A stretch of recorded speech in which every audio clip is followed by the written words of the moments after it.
NSE, Nuestra Señora del Encuentro con Dios, presenta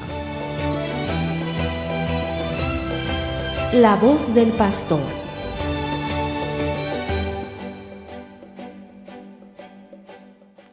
Queridos hermanos y hermanas, nuevamente juntos en La Voz del Pastor, con nuestro Catecismo de la Iglesia Católica, continuamos reflexionando, conociendo más a fondo y meditando el sacramento de la reconciliación y de la penitencia.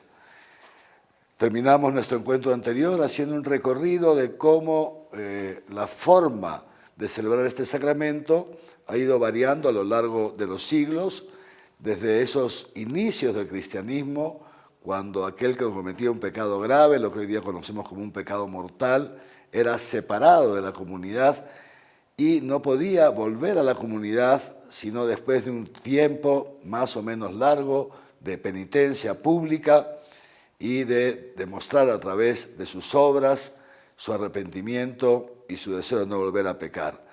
Y veíamos también que hacia el siglo VI, VII, por ahí, con la llegada de los monjes irlandeses hacia la Europa, y ellos que venían traían otra experiencia de otro tipo de monjes, los monjes orientales, introducen una nueva forma de celebrar el sacramento, y es la confesión individual, como nosotros la conocemos hoy día, más o menos igual, la confesión individual uno con el sacerdote y la correspondiente absolución y el cumplimiento de la penitencia, pero todo, digamos así, administrado en privado entre el penitente y el sacerdote.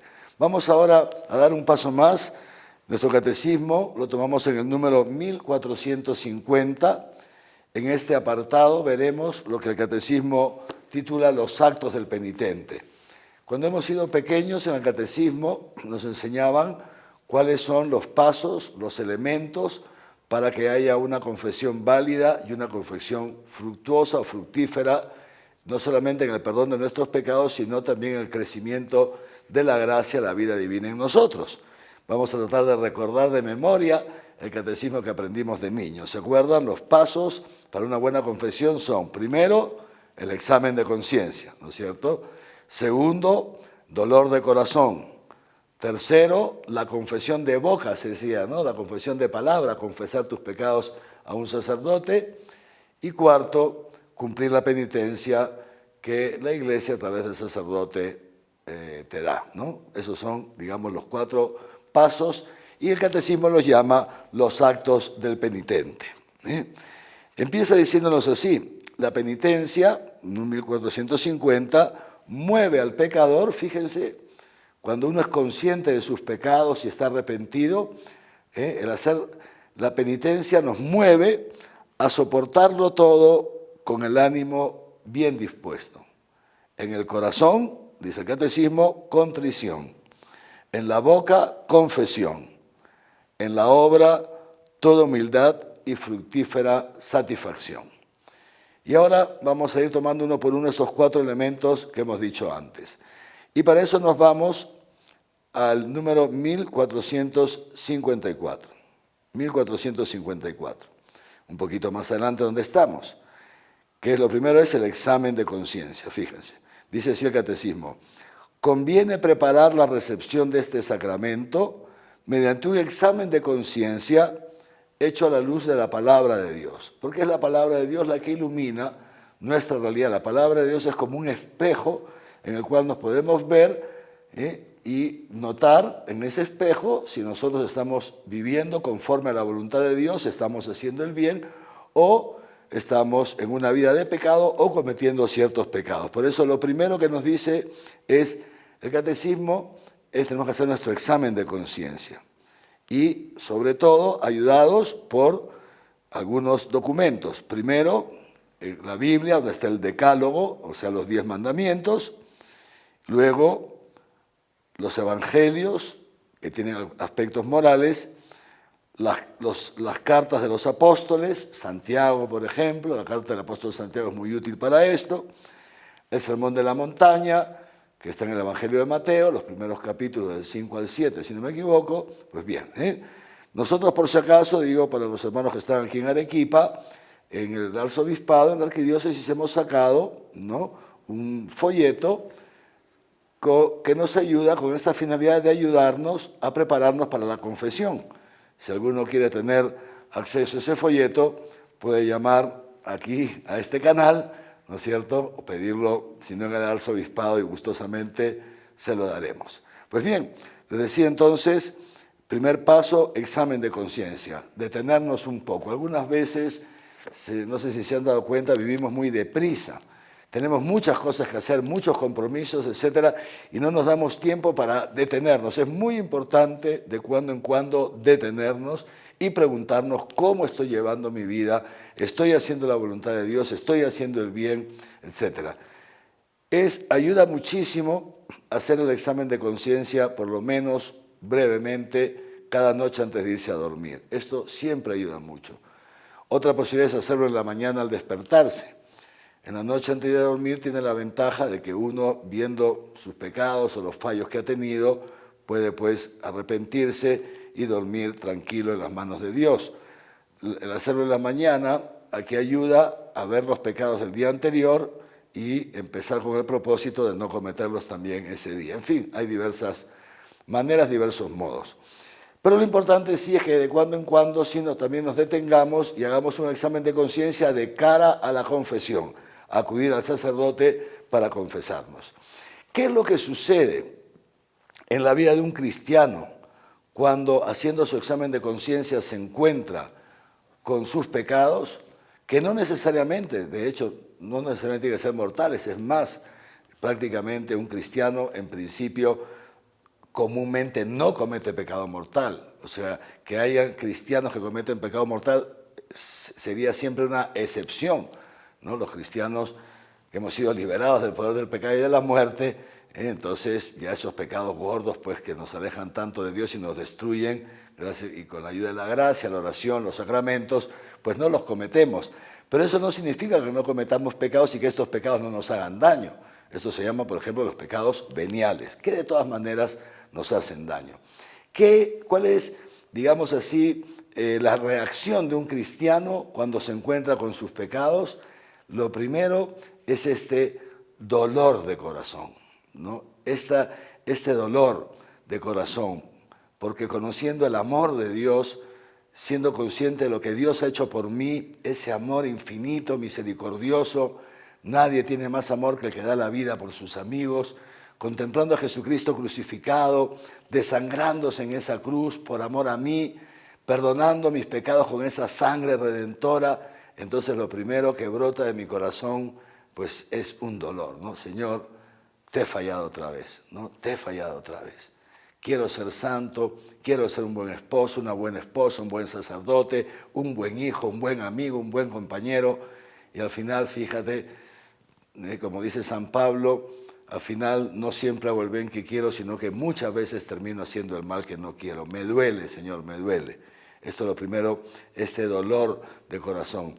Pero junto con esto, poco a poco, fíjense ustedes, se va afinando también nuestra sensibilidad y entonces ya no es solamente que nos duele, sino que nos repugna haber obrado de esa manera. Es una repugnancia que brota de lo profundo de nuestro corazón. Y esta repugnancia y este dolor, queridos hermanos, la fuente de donde brota este dolor y esta repugnancia es el amor.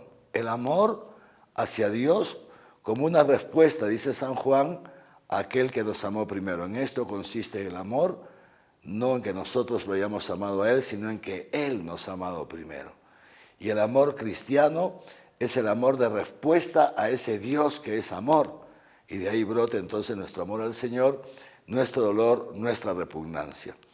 Pero fíjense, hay que tener en esto cuidado. ¿Por qué? Porque una cosa es el dolor de corazón y la repugnancia y los pecados que brotan del amor, que brotan de una conversión, y otra cosa es la desesperación, o, digamos así, la tristeza. Una cosa es dolor, otra cosa es tristeza. Cuidado. La tristeza nunca viene de Dios. El sentirse acusado, señalado, nunca viene de Dios. La desesperación nunca viene de Dios. Y en esto tenemos en la vida de Jesús y en los evangelios dos ejemplos que hablan por sí solos, ¿no? Tenemos dos personajes que han pecado. Los dos han pecado gravemente. Uno se llama Judas. Judas pecó gravemente porque vendió a Jesús. Por 30 monedas de plata traicionó al maestro, con quien él había vivido 3 años y a quien él había visto hacer tantos milagros y acreditarse como el Mesías. Otro que también traicionó al Señor se llama Pedro. Pedro además conocía a Jesús mucho más que Judas, porque Pedro, en los momentos más álgidos de la vida de Jesús, Jesús se llevó consigo solamente a 3 apóstoles, dicen los evangelios, a Pedro, a Santiago y a Juan. Y uno de esos momentos álgidos es la transfiguración en el monte Tabor, cuando Jesús lleva solamente estos 3 apóstoles y se transfigura delante de ellos, es decir, les permite ver su divinidad. Pedro sabía muy bien que este Jesús que estaba siendo juzgado en el pretorio de Pilatos, este Jesús era verdaderamente Dios. ¿Y qué hace Pedro? Como nosotros sabemos, Pedro niega al maestro, Pedro abandona al maestro, Pedro traiciona al maestro. Yo no lo conozco, ya te he dicho que no sé quién es. No me insistas porque yo no soy uno de ellos. Pedro y Judas, dos que han fallado al Señor, dos que han traicionado al Señor, como también nosotros, más allá de nuestras buenas intenciones también, tantas veces lo hemos hecho y podemos volver a hacerlo. Pero veremos ahora, después de un momento, vamos a ver cuál es la diferencia entre estos dos hombres, entre estos dos pecadores, hombres como nosotros, cuál es la diferencia al encontrarse con su pecado. Volvemos en unos momentos.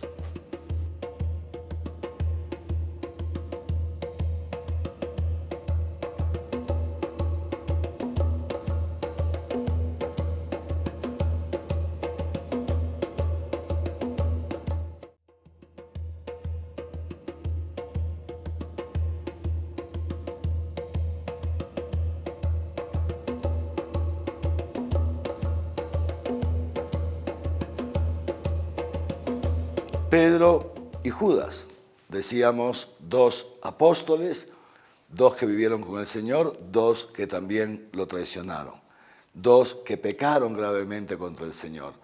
Pero entre estos 2, que hay esta similitud en el pecado, hay una diferencia enorme, abismal, en la forma como reaccionan al encontrarse con sus pecados.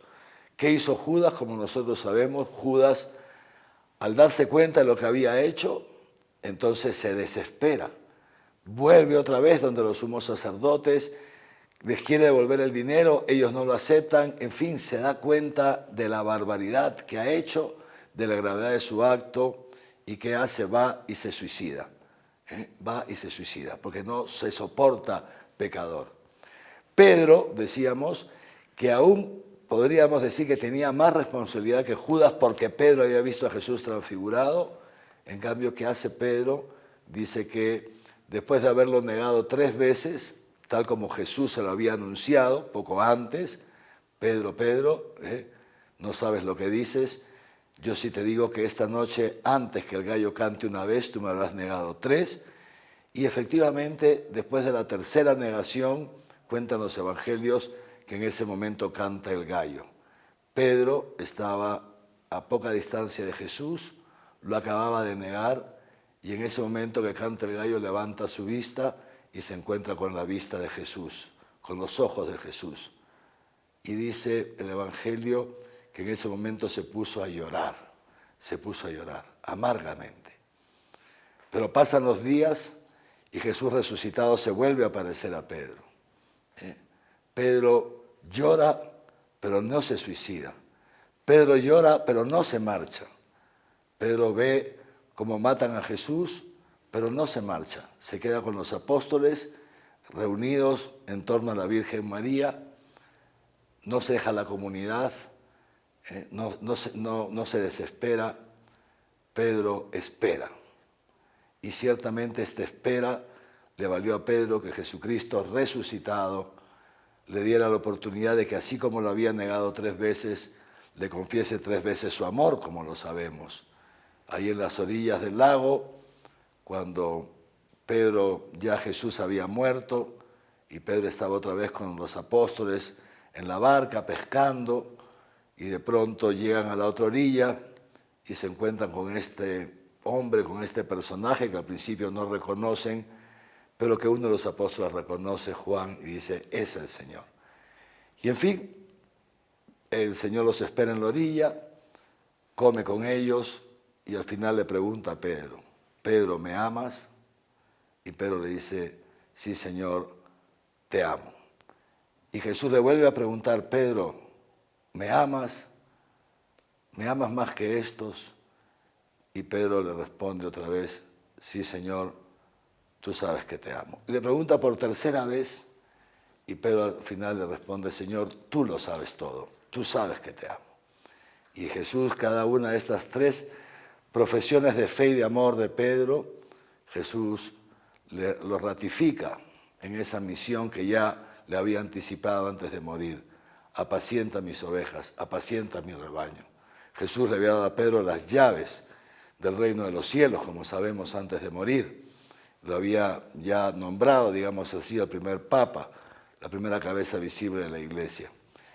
Pedro no se desespera, Pedro no se angustia, Pedro permanece esperando en el amor de Dios y Dios le da esta oportunidad de renovarle su amor.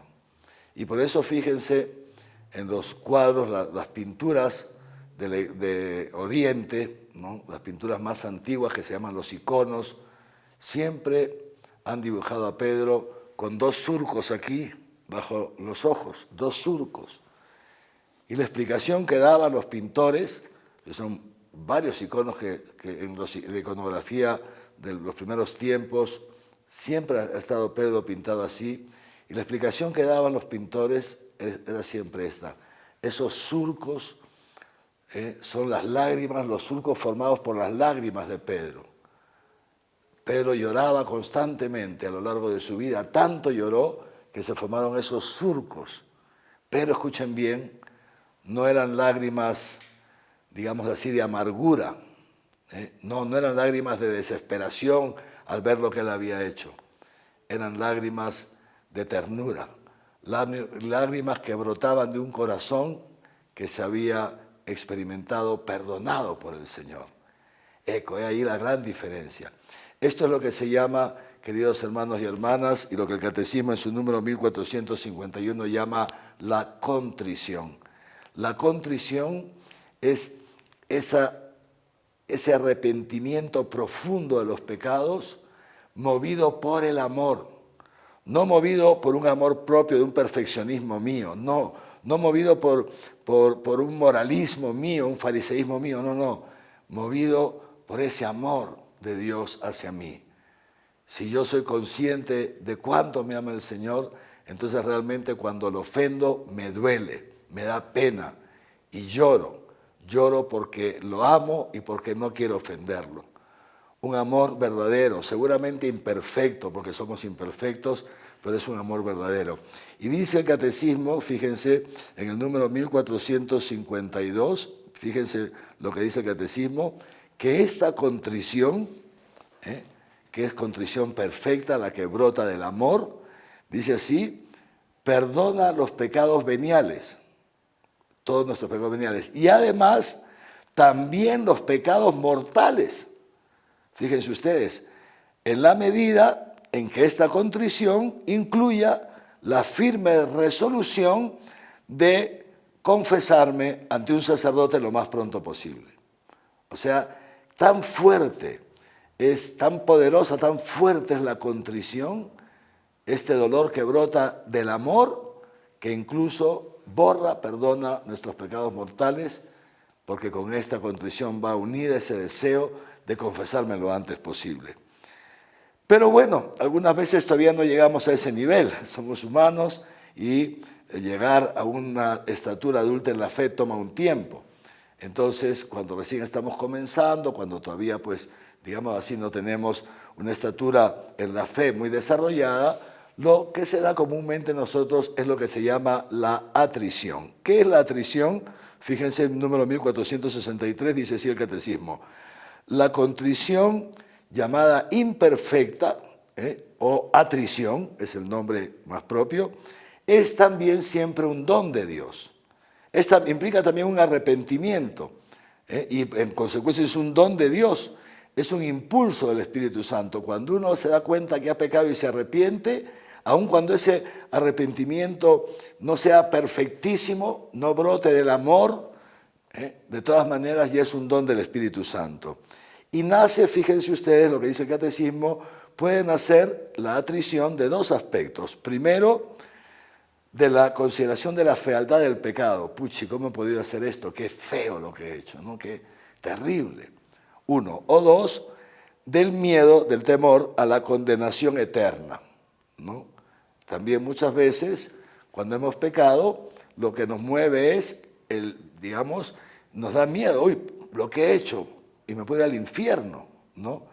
Entonces me arrepiento, pero no me arrepiento por amor a Dios, me arrepiento por amor a mí, para no irme al infierno, no quiero irme al infierno, ¿se dan cuenta? Eso se llama atrición, y no es mala, es un primer paso en la vida del cristiano, es un primer paso, ¿se dan cuenta? Entonces, esta atrición, sigue diciendo el Catecismo, fíjense, dice así: ella perdona también los pecados veniales, los mortales todavía no, pero es muy importante esto, dice, por sí misma la condición imperfecta no alcanza el perdón de los pecados graves, pero sí nos dispone a obtener ese perdón confesándonos en el sacramento de la penitencia.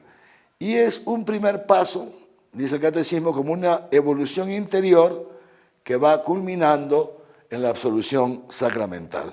Entonces, tenemos nuestro examen de conciencia, tenemos nuestro dolor de corazón, este acto de contrición perfecta o este acto de contrición imperfecta que se llama atrición y que nos lleva al sacramento de la penitencia y la confesión de nuestros pecados, que sería entonces el tercer paso, ¿no? Examen de conciencia, dolor de corazón. Tercero, se decía antes, la confesión de boca, es decir, confesar nuestros pecados a un sacerdote. El número 1455 del Catecismo nos dice así, la segunda parte de este número: por la confesión el hombre se enfrenta a los pecados de que se siente culpable, asume su responsabilidad y se abre de nuevo a Dios y a la comunión con la Iglesia. Esto, fíjense, el confesar nuestros pecados a un sacerdote implica que nosotros nos hemos hecho responsables de nuestros actos. E implica también que nosotros queremos recuperar la comunión con Dios y con su Iglesia, y por eso acudimos al ministro consagrado, aquel que tiene esa facultad dada por Dios, como veíamos hace un par de encuentros, para que Dios, actuando a través de él, nos perdone nuestros pecados. Y por eso el número 1456 del Catecismo nos dice que la confesión de los pecados hecha al sacerdote constituye una parte esencial del sacramento de la penitencia. No hay sacramento válido si no hay confesión de los pecados. ¿Y qué pecados estamos llamados a confesar? En primer lugar, todos los pecados mortales cometidos desde la última vez que nos confesamos. Si callamos alguno, entonces la confesión, si callamos alguno a propósito, de modo consciente, entonces esa confesión no es válida, no es válida. Distinto si nos olvidamos, ¿no? Si nos olvidamos, la confesión sigue siendo válida, y ya la próxima vez que nos confesemos, también confesamos ese pecado que nos olvidamos. Pero en principio, entonces, todos los pecados mortales cometidos desde nuestra última confesión. Los pecados veniales, sigue diciendo el Catecismo un poquito más adelante, dice, los pecados veniales no es obligatorio confesarlos, pero sí es importante y muy útil. ¿Por qué? Porque así como, 1456, así como el pecado mortal, fíjense, dice así, hieren gravemente el alma, es una herida mortal, hieren gravemente el alma, el pecado venial, si bien no la hiere gravemente, de todas maneras causa heridas. Y en consecuencia, la gracia del sacramento lo que hace, entre otras cosas, también es curar nuestras heridas. Por eso decíamos, al inicio, cuando empezamos con este sacramento, lo dijimos varias veces, el catecismo llama al sacramento de la reconciliación, la penitencia, sacramento de sanación, porque entre otras virtudes del sacramento y otros efectos del sacramento está justamente el que sana nuestro corazón herido por nuestros pecados. Esto entonces, el número 1458, nos dice así: sin ser estrictamente necesaria la confesión de los pecados veniales, sin embargo, se recomienda vivamente por la Iglesia. Y de ahí pasamos ya a la última parte, que es la satisfacción, ¿no? La satisfacción de obra, es decir, cómo reparo el daño que he hecho. De esto hablaremos en nuestro próximo encuentro. Que los bendiga Dios Todopoderoso, Padre, Hijo y Espíritu Santo. Amén.